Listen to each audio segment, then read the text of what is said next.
नमस्कार दोस्तों, story world channel में आप सबका स्वागत है। आज की कहानी है बहुओं का हक। आइए सुनते हैं कहानी को। भाभी, आप यहाँ किचन में घुसी हुई है। चलो ना, बाजार नहीं जाना क्या? परसों राखी है, बस आज का ही दिन है। कल ऑफिस जाना है तो समय नहीं मिलेगा, दीक्षा ने अपनी जेठानी पूजा से कहा।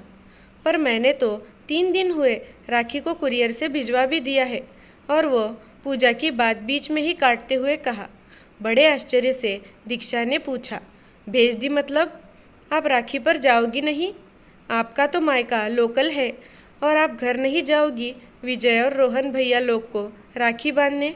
नहीं, मैं 4 साल हो गए राखी और भाई दूज पर अपने मायके नहीं गई हूँ। कहते हुए पूजा की आंखें भर आई, जिन्हें छुपाने के लिए वो सिंक की तरफ मुड़ गई। भाभी, आप मुझे बताओ, क्यों नहीं जाती? कुछ गंभीर बात है या आप नहीं बताना चाहती तो मैं आप पर दबाव नहीं डालूंगी, दीक्षा ने पूछा। नहीं, ऐसी कोई बात नहीं है। मम्मी जी का कहना है कि दिव्या और प्रिया आएंगे राखी वाले दिन, तो वो क्या खुद काम करेंगी यहाँ मायके में? तो तुम अपनी राखी भेज देना कुरियर से। मैंने शुरू में कहा भी कि मैं रात को जाकर भाई लोग को राखी बांधकर सुबह सुबह आ जाऊंगी, तो वो तब भी नहीं मानी। अब तुम्हारे भाई साहब ने तो मुंह खोलना ही नहीं है, तो क्या करती? या तो कलेश करती या फिर चुप रहती। तो मैंने चुप रहना ही बेहतर समझा। अब पूजा का जैसे बांध ही टूट गया और वो बिलख पड़ी। दीक्षा के मुंह से बोल न फूटा, पर इतना तो समझ गई, ये स्थिति अब कल फिर रिपीट होने वाली है। अभी दीक्षा सोच ही रही थी कि पूजा की आवाज़ आई। मेरे मायके में तो भाई दूज भी मनाया जाता है, पर यहाँ तो ये रीत ही नहीं है, तो मेरा भाई दूज भी बंद करा दिया कि हमारे यहाँ ये रिवाज नहीं है। तो तुम्हें अब इस घर के हिसाब से ही चलना है, यानी मैं अब अपने भाइयों का तिलक भी नहीं कर सकती। लेकिन दिव्या हर भाई दूज पर यहाँ आती है। उसने अपने ससुराल में कहा है कि हम तो भाई दूज मनाते हैं। मज़े की बात तो ये है कि उसके ससुराल में भी भाई दूज नहीं मनाया जाता है, लेकिन वो झूठ बोलकर सारा दिन यहाँ बिता जाती है। बेटियों का तो मायका है, पर बहुओं का? कहते हुए पूजा फिर से रोने लगी। दीक्षा ने जिठानी को चुप कराया। दीक्षा की शादी पवन से 10 महीने पहले ही हुई थी, तो जाहिर है कि उत्साह भी कुछ ज़्यादा ही था। पूजा की शादी हुए 4 साल हो गए थे। उनके 1.5 वर्ष की एक बिटिया भी थी। दोनों बहुएं कामकाजी थी। आपस में दोनों समझदारी व प्यार से चलती थी।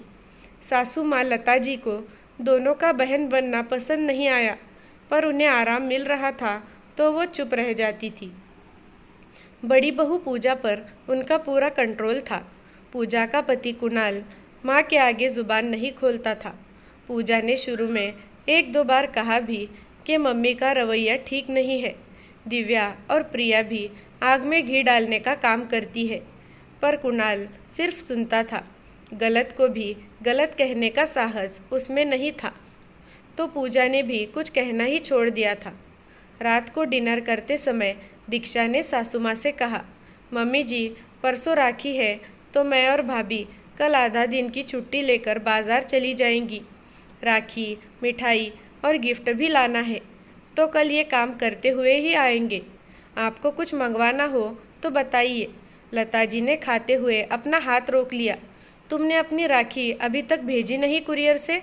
पूजा ने तुम्हें बताया नहीं राखी वाले दिन तुम कैसे जा सकती हो? दिव्या और प्रिया को भी तो आना होता है। तो लता जी की बात बीच में ही काटते हुए दीक्षा बोली, हाँ तो आए ना, उन्हें किसने मना किया है? वो अपने मायके, हम अपने मायके।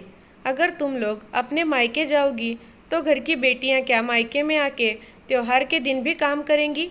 नहीं मम्मी जी, वो यहाँ आके क्यों काम करेंगी? हम दोनों मिलकर सुबह ही सारा काम यहाँ से निपटा कर अपने अपने मायके चली जाएंगी। सिर्फ रोटियाँ ही तो बनानी होंगी, हम तो बाकी सब कर ही जाएंगी। तो सिर्फ 8-10 रोटियाँ ही बाकी रह जाएंगी, वो भी बन ही जाएंगी। भाभी का मायका तो मेरे मायके के रास्ते में ही पड़ता है, तो मैं और भाभी दोनों साथ में ही निकल जाएंगी। उन्हें उनके मायके छोड़कर मैं आगे निकल जाऊंगी। और लौटते समय भी हम दोनों साथ में ही आ जाएंगे। देखो बहू, आज तक यही होता आ रहा है कि घर की बहुएं घर में त्योहार की तैयारियां करती हैं और बेटियां त्योहार पर घर आती है। तुम लोग नहीं जा सकती, फिर यहाँ कौन करेगा? बहू हो तो बहू की तरह रहो। महेश जी, लता जी के पति ने कुछ कहना चाहा तो लता जी ने एकदम से उन्हें रोक दिया। ये औरतों का मामला है, आप चुप रहिए। और महेश जी चुप बैठ गए। मम्मी जी, बहुएं हैं तो किसी की बेटी और बहन भी तो है। क्या बहू को अपने भाइयों का शगुन करने का, तिलक करने का कोई हक नहीं होता? आपकी बेटियां बेटियां हैं और दूसरों की बेटियां? मैं तो ज़रूर जाऊंगी और भाभी भी मेरे साथ जाएगी। उन्हें मैं छोड़ दूंगी। और तभी कुणाल ने गुस्से में कहा, पूजा नहीं जाएगी, और अगर गई तो मुझसे बुरा कोई नहीं होगा। मम्मी ने जो कह दिया तो कह दिया, बाकी तुम्हारा तुम जानो। और पवन तुम? पवन एकदम से बोला, सही है भैया, दोनों नहीं जाएंगी। और मम्मी, दिव्या और प्रिया दोनों को बोल दो कि वो अपनी अपनी राखियाँ हमें कुरियर से भेज दे। उनकी भी तो नंदें मायके आएंगी, तो क्या त्यौहार वाले दिन वो अपने घर में आके काम करेंगी? बिल्कुल नहीं। सब स्तब्ध खड़े पवन का मुंह देखने लगे। भैया, मुझे तो ताज्जुब हो रहा है। आपको मैं अपना आदर्श मानता था, पर पता नहीं था कि आपकी सोच भी ऐसी होगी। आपको भी भाभी का कर्तव्य याद है, पर आपका क्या कर्तव्य है वो आप भूल गए हैं, या फिर याद नहीं रखना चाहते अपनी माँ और बहनों को खुश करने के लिए। पिछले 4 सालों से आपने अपनी पत्नी को इस खुशी से दूर कर दिया है। क्यों, आपकी बहनें हैं तो उनके भाई नहीं हैं क्या? और मम्मी, आपने बरसों पहले हमारी बुआ जी का आना बंद करवा दिया था। पापा ही जाते थे राखी बंधवाने, तब आपने एक बेटी का यहाँ आना बंद कर दिया था। और अब बहुओं को जाना बंद करना चाहती हैं तो ठीक है, फैसला आप करो।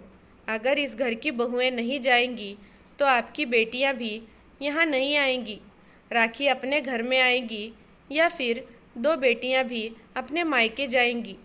और ये कहता हुआ पवन कमरे से बाहर चला गया और पीछे छोड़ गया गहन निशब्दता।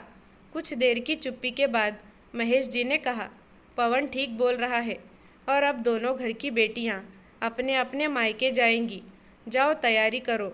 ये सुनकर पूजा और दीक्षा दोनों भी बहुत खुश हो गई और अपनी अपनी तैयारी करने अपने कमरे में चली गई। और लता जी सबका मुंह ताकती हुई स्तब्ध रह गई। दोस्तों, आपको ये कहानी कैसी लगी हमें कमेंट करके ज़रूर बताना। अच्छी लगी है तो वीडियो को लाइक, शेयर और चैनल को सब्सक्राइब करना। धन्यवाद।